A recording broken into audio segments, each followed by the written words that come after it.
Our first speaker is Clara della TORRE, Deputy Director General, DG CLIMA at the European Commission. She will tell us about the European Green Deal towards a carbon-neutral Europe by 2050. Clara, I will remind you 30 seconds before your time is up. The stage is yours.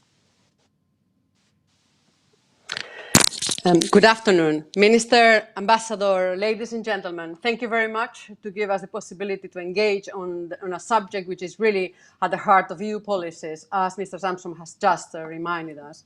And as he was saying, in the middle of this COVID crisis, this has been a strong reminder that the climate emergency is still there.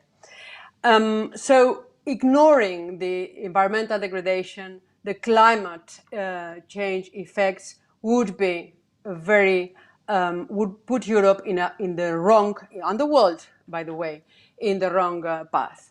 So we want, what we want in the European Union, and I'm sure in Israel as well, is to put our economies and our societies in the sustainability and in the growth path. As I'm sure you know, the European Union has always been one of the strongest proponents and champions of the global climate change action. And we have shown that decoupling emissions from economic growth is technically possible and economically feasible. Since the 90s, the Union has grown by a little bit more than 60%, but we have decreased our emissions by more than 20%. So we are a living example that decarbonization works. We have also set up, 15 years ago, I think already, the biggest carbon market in the world. And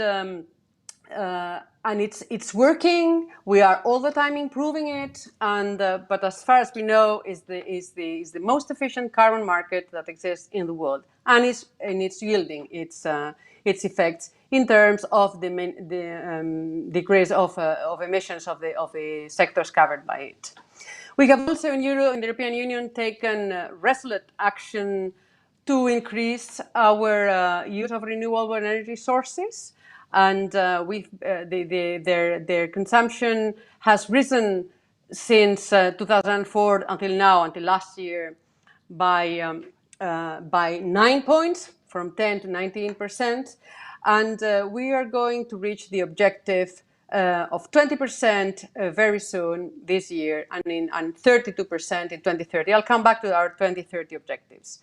But in energy efficiency also, we've taken, I'll skip the figures, we've taken strong action, and we are getting there with some difficulties, of course, but we are getting there.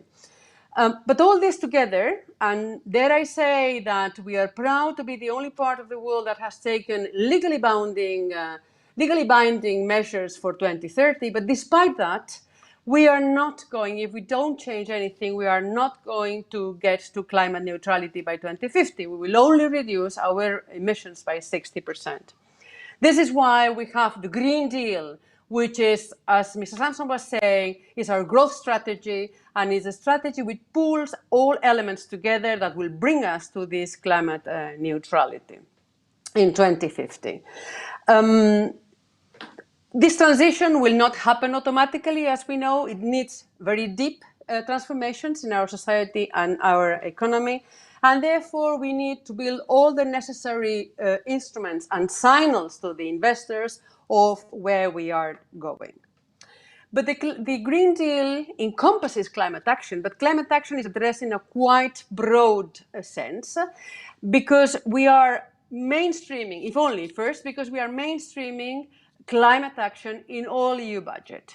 So all EU policies have to contribute actively to the climate action policy, or at least those that are less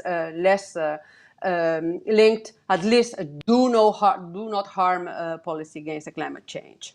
So we're trying to reduce all sources of emissions, direct and indirect, so that we can reduce the pressure on the environment. We have put forward, as you might know, a climate law, European climate law, which is now being discussed between the Council and the Parliament, the European Parliament, which puts in law the obligation to reach climate neutrality by 2050.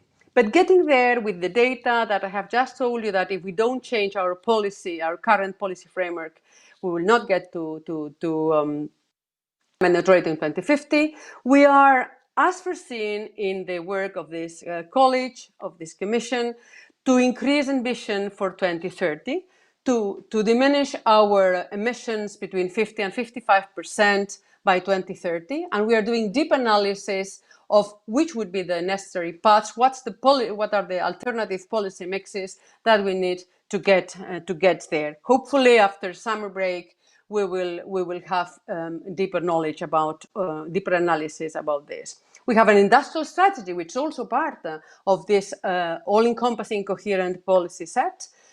We are convinced for two reasons, because it's one of the values, strong values of Europe, which is solidarity, fairness, but also because in this deep transition we need everyone. So we've put in place a so-called just transition mechanism, which incorporates, among others, a just transition fund. And precisely to make sure that everybody has a say and can act towards this climate emergency. We are building what we call a climate pact, which will consist of a place, of a platform where different actors, citizens, cities, regions, companies can come together and not only exchange experience, but bring action, bring new waves of actions beyond what, of course, is compulsory, which is foreseen in regulation. And certainly engaging with international partners, with our main partners, like Israel, now countries of the G20, are part of this strategy. Because I'm moving to the green recovery. If the recovery cannot only be done in Europe, the recovery needs a global approach. And even if we know that, of course, this pandemic is first and foremost a human tragedy, and we have to save lives, it has shown that when it will disappear, the climate urgency remains, and we will have also to deal, we are having to deal already now with the economic consequences of this pandemic.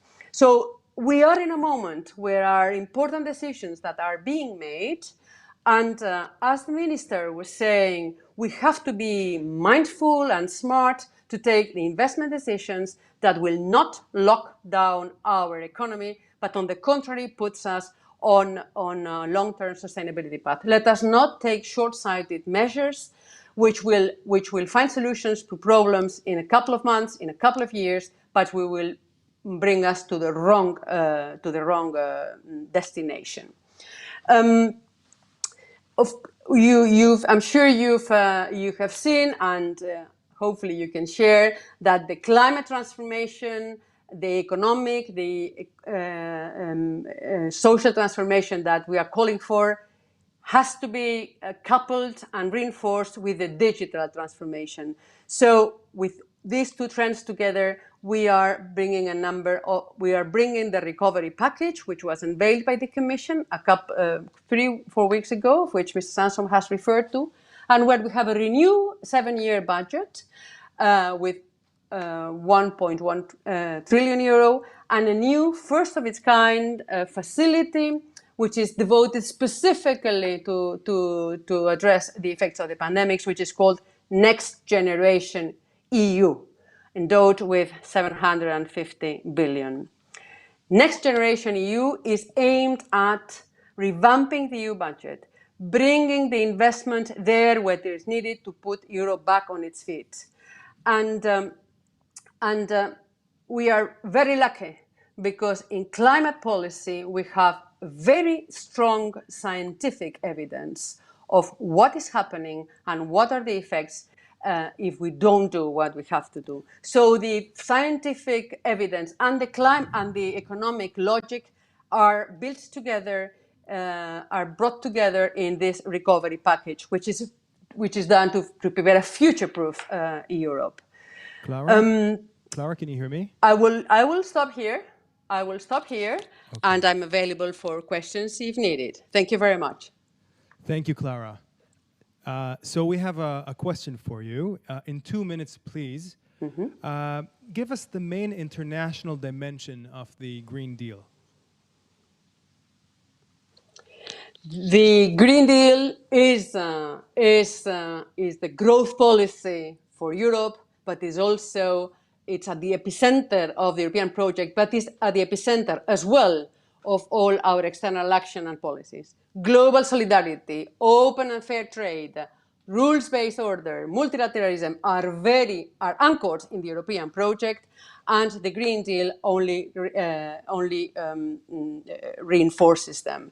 The European Union and other developed countries like Israel have an important responsibility towards our partners in the world, because we have to show the example, we have to support them, in particular the most vulnerable countries, in terms of financial support, but not only in terms of technical support and in terms of shaping the future that we all want. This is why we show leadership in the international negotiations, and we have no time to lose. Because even if the COP has been postponed, it doesn't mean that we can postpone our efforts. Our international efforts are there.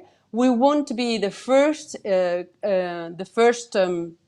climate neutral area in the world, and we are reinforcing our engagement, and we are happy to reinforce our engagement with Israel in finding common solutions, global solutions to global problems. So the Green Deal is not only an internal strategy, but is a strategy that is aimed at building coalitions in world coalitions to address the climate change.